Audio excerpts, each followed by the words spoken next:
White to play and draw here, so let's reset the clock. All right, let's get rolling. Okay, so this is this is white to play and win. White to play and win this game. Okay, bar says zeros again, you guys. This is hilarious. The bar says zeros for a second time in a row. Okay, white to play and win. Okay, so what do we know? Oh wait, this pawn is on h7 going to h8. So what we know is rook h4 doesn't work. If you play rook h4, black makes a queen.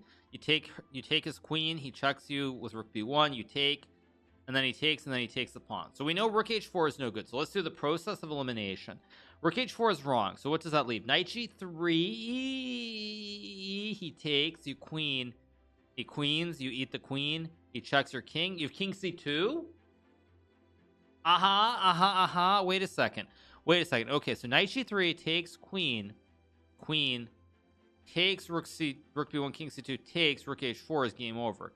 So okay, so that's a very serious idea actually. Okay, what else do you have? You have rook a4 and rook f1. Okay, rook f1 is ridiculous. Black just checks. You take, he takes, you make a queen, he checks, you go king c2, he goes rook c1, you take, he makes a queen, easy draw. So okay, rook f1 is no bueno. h8 is definitely no bueno because he checks you with queen and you resign. So wait, so okay, these two moves are bad, right? We know that much. So then we know rook h4 is no good either, right? Which means basically it's rook a4, it's knight g3. Yeah. Okay, so it's either rook h4 or it's either rook h4 or it's knight g3. Which one is it? Let's think about this. Wait, okay. So what are the there's one. Okay, rook h4 I established is no good. So rook h4, let me just run through it one more time. Check here, takes. Okay, rook h4 is bad. So rook f1, rook b1, king d2. So rook f1, rook b1, king d2 takes. Queen, black and queen, or even just check, you can't win. So okay, so these two moves are bad. So let's look at rook okay, h8 queen obviously loses. So it's either knight g3 or rook a4. Okay, so let's start with rook a4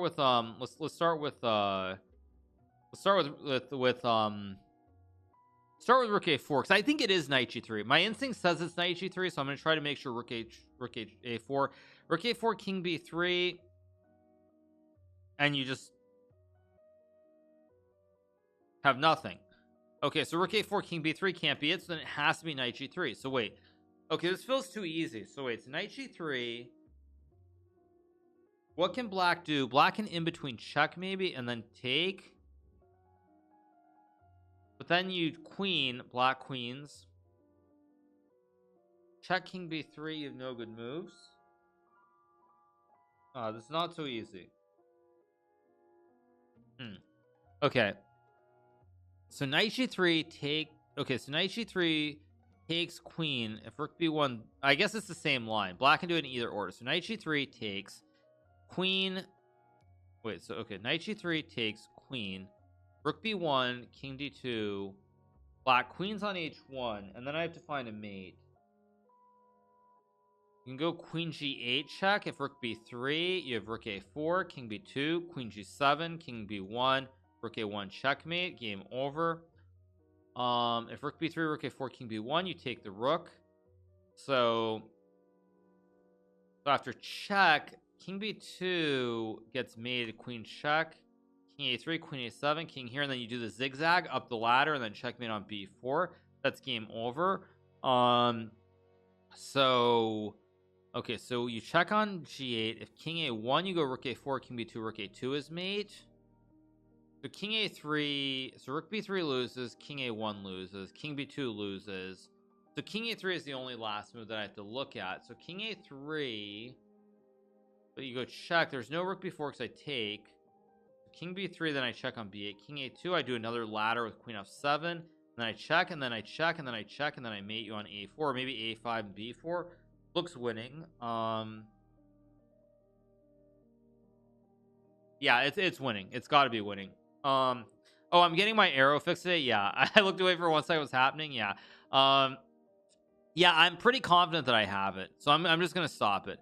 I'm pretty confident that I have it. Okay, survey says let's clear the board. Survey says 0. Oh, it says zeros. Okay, so computer on depth 20. Let me change the depth to unlimited, I guess.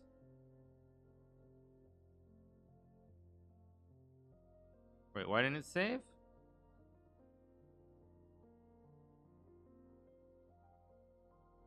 It still says zeros. Okay, let's see. Okay, so knight, as I said, now I'll go over the line so you all see it. Yeah. So you play rook h4 here, for example. This doesn't work because black makes a queen. You take the queen, check, takes rook h1, and again, black's gonna collect the pawn on h7. Okay, pretty obvious, right? Okay, so this part is good. So we know this much. So you can't play rook h4. So now, what are the other moves you have? Rook f1 is another move to stop the pawn from queening. Again, as I said before, black can go check, takes, white makes a queen. Now, mind you, this still might be a draw, but when I'm looking through these lines in my head specifically, I'm looking to see, is there a way for black to be fine? Not even can black win the game. Like, black can obviously make a queen, but for example, as you probably heard when I was going through the thought process, I'm like, black at the very least has rook d1 for a draw, and he knows he has that much, so then he can look for something better with like a pawn push becoming a queen. So I already know there are multiple ways for black to be fine. So that's why, again, using the process of elimination, I'm able to eliminate both of these moves, which really only leaves two moves left. Knight g3. Of course, if you make a queen, black queens, you move the king, black gets a second queen, and checkmates you with the two queens, so you lose the game. So okay, so we know these three moves don't work for stopping the pawn. So the last move I looked at was rook a4, but after black goes king to b3, you have the same problem here. You still have to stop the pawn, and now if you go knight g3, it's much different because I can just take queen and I make a queen at the very least, mind you. There might be something better, but you're not winning here. So then I realized, well, rook a4 can't work, so it has to be knight g3. And so the line that the computer finally got it. So then the initial line that I saw, you guys, was after pawn takes, I saw queen takes queen, rook b1, and you're like, okay, well, you take the pawn, rook h1, and it's just a draw. But in this position, you have the very sneaky move king to c2. And here, if black plays rook takes queen, you go rook a4, which is just a very clean checkmate. King is stuck on the rim, and it can't go anywhere. And so here, again, black is just lost. You could queen the pawn, but I take g2, rook g4, collect the pawn on g2 or g1, and I win with a king and a rook against a king. Pretty straightforward. But the lines that I was calculating in my head after I started running through is that here black can also play rook check on b1 first. And now you cannot go king c2 because then black makes a queen, and you just get zigzagged up the board. Check, check, check, and mate. So you lose the game. So after black plays rook to b1 here, you have to go king takes pawn, and now black makes a queen.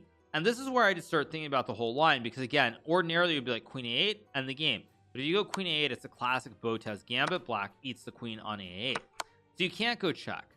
The only other moves that you have here are really, you have to look for a check, obviously. There are only two checks. You have rook a4 or queen g8. And if you play rook g8 here after king b3, there's no way to check the king with the queen where the king won't be able to capture the rook. Like if you go queen c3, I take the rook. You go queen b8, I take the rook.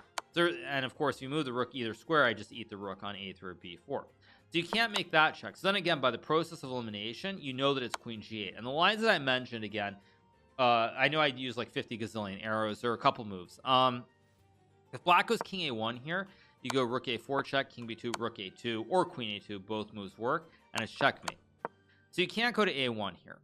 So what are the other moves? You have three moves: king a3, king b2, or rook b3. So we'll start with the king move. So if black goes king a3 here, for example, what you play is queen f8. If black goes king a2 back, you go rook a4, king b3, and there are many ways to mate, but queen a3 is probably the simplest. Or queen to b4, both work. So black can't go back to a2 here. Now if black goes to b3, this is where there's probably a quick checkmate, which in my calculation I didn't see right away. The mate that I saw was the classic ziggy zaggy, which is check, king a3, check, king b3, check, king a3, check, king b3, and rook to b4. This was the one that I saw that works. There obviously are quicker ways, but this is the one that I worked out in my calculation. So that's what I saw with king b3. So then I see king b3 and king a2 both lose, and obviously king b2 is the same thing. I just go queen b4 check, king a2, queen a4, king b2, rook to b4, checkmate. So in my head, after queen f8, I saw this is losing as well. So now we've eliminated king a3 and king a1.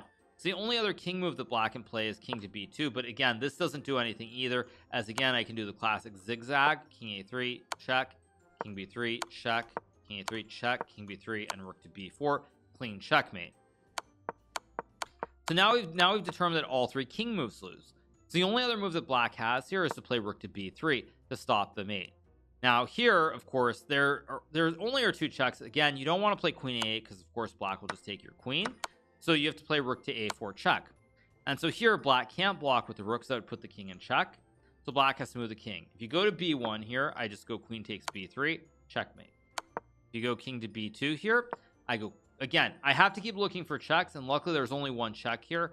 There's a check on h8, but then black takes the queen this way. So you have to go queen g7 check to hit the king. And now black really only has two moves. If black plays king to b1, you go classic rook to a1 checkmate, queen supports the rook, classic right triangle, GG. And so the only way to prolong it is to play rook c3, but after queen takes c3, king b1, same thing, rook to a1 checkmate. And that's all she wrote. End of the game. So this is the third study. Again, I hope you guys followed it mostly. What I would say about puzzles that's really good is that it's almost like doing a mathematical proof where it's like there are forced moves. So they're forced moves, which means there's generally going to be a forced solution, and you take it move by move, as opposed to like when you're playing in game where it's not always going to be a straightforward move by move. Normally your opponent's going to have like many different options. So that's what I would say about this.